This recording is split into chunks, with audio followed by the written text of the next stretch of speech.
Vijayawada civil court కాంప్లెక్స్లో లిఫ్ట్లో 6 న్యాయవాదులు చిక్కుకున్నారు. 8వ ఫ్లోర్కి వెళ్ళినటువంటి లిఫ్ట్ విద్యుత్ సరఫరా నిలిచిపోవడంతో అక్కడ ఆగిపోయింది.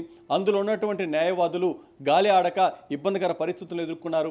అక్కడున్నటువంటి న్యాయవాదుల పరిస్థితి ఏ విధంగా ఉందంటూ బయట ఉన్నటువంటి న్యాయవాదులు కూడా ఆందోళన చెందారు. వెంటనే అక్కడున్నటువంటి అధికారులు దృష్టికి తీసుకువెళ్లారు. అక్కడున్నటువంటి అధికారులు కూడా ఫైర్ సేఫ్టీ సిబ్బందికి సమాచారం అందించారు. అక్కడున్నటువంటి కొంతమంది అధికారులు ఆ లిఫ్ట్ను ఓపెన్ చేసేందుకు ప్రయత్నించినప్పటికీ ఎంతసేపటికి ఆ లిఫ్ట్ ఓపెన్ కాలేదు. దగ్గర 45 నిమిషాలకు పైగా ఆ లిఫ్ట్లోనే 6 న్యాయవాదులు ఉన్నారు. వారికి ఆక్సిజన్ కూడా అందేటువంటి పరిస్థితి లేదు.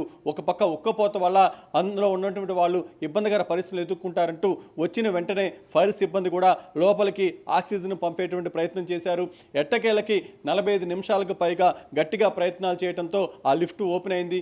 కింద ఫ్లోర్కి వచ్చిన తర్వాత ఆ లిఫ్ట్లో ఉన్నటువంటి 6 న్యాయవాదుల్ని బయటకు తీసుకువచ్చి వారికి మెరుగైనటువంటి వైద్య సేవలు అందించారు. అయితే అసలు ఈ లిఫ్ట్ ఏ విధంగా 8వ ఫ్లోర్కి వెళ్ళి ఆగిపోయింది, ఎందుకు స్ట్రక్ అయింది? లిఫ్ట్ ఒకవేళ పవర్ సప్లై ఆగిపోయినా సరే కిందకు వచ్చి అది ఓపెన్ అయ్యి బయటకు వచ్చేటువంటి పరిస్థితి ఉంటుంది. కానీ అలా కాకుండా లిఫ్ట్ మధ్యలోనే ఆగిపోవటం ఏంటి, దీని వెనక ఉన్నటువంటి కారణం ఏంటనే దాని మీద కూడా అక్కడున్నటువంటి న్యాయవాదులు అక్కడున్నటువంటి ఏదైతే దీనికి సంబంధించినటువంటి మెయింటెనెన్స్ సిబ్బందిని కూడా ప్రశ్నించడం జరిగింది.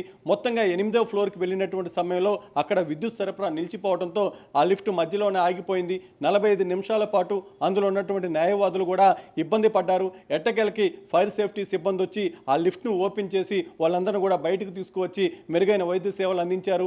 అప్పటి వరకు ఒక్కసారిగా అక్కడ ఉన్నటువంటి న్యాయవాదులంతా కూడా ఆందోళన చెందారు.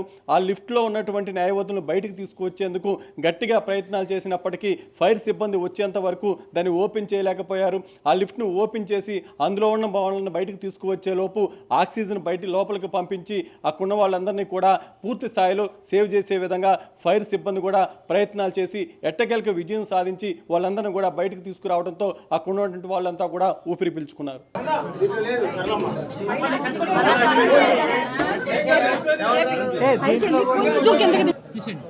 బటన్ సొరిగింది పైన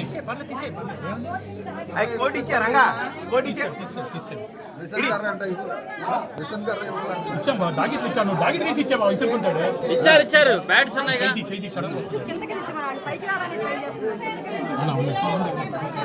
ఓకే ఇక్కడే ఉంటా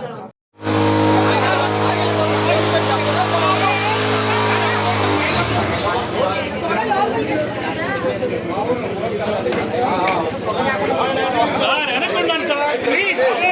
వెనక్కుండండి సార్ మీకు తమ్ముడు వెనక్కి ఉండండి సార్.